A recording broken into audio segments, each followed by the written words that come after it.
होलू जुदाई हो। 9 दिन रहलू माँ आज होलू जुदाई हो।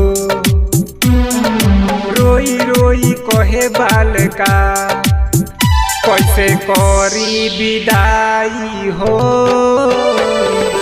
रोई रोई कहे बालका कैसे करी विदाई हो। Recording by Sri Ganesh Studio, Gurgaon.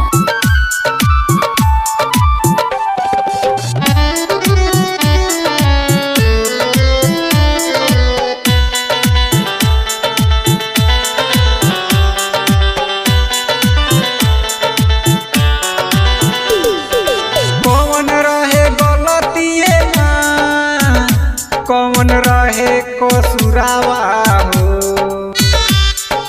हमनी के छोड़ी मैया काहे जालू तू दुरावा हो। माई तोर सुरतिया के बोल कैसे भुलाई हो। माई तोर सुरतिया के बोल कैसे भुलाई हो।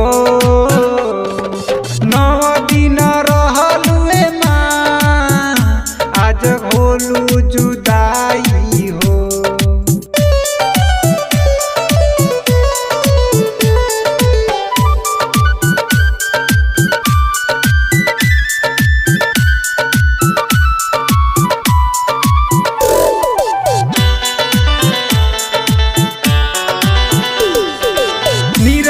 निराला माई राउर मूर्ति सजौले बा।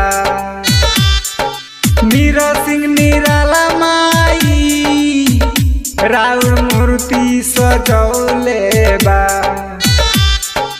रविन गुप्ता माई तोके दिल में बसौले हो। ये बातें सोची सोची के बड़ी आवे रुआई हो।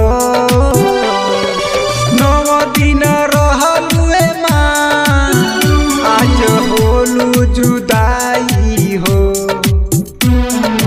रोई रोई कहे बालका कैसे करी विदाई हो। रोई रोई कहे बालका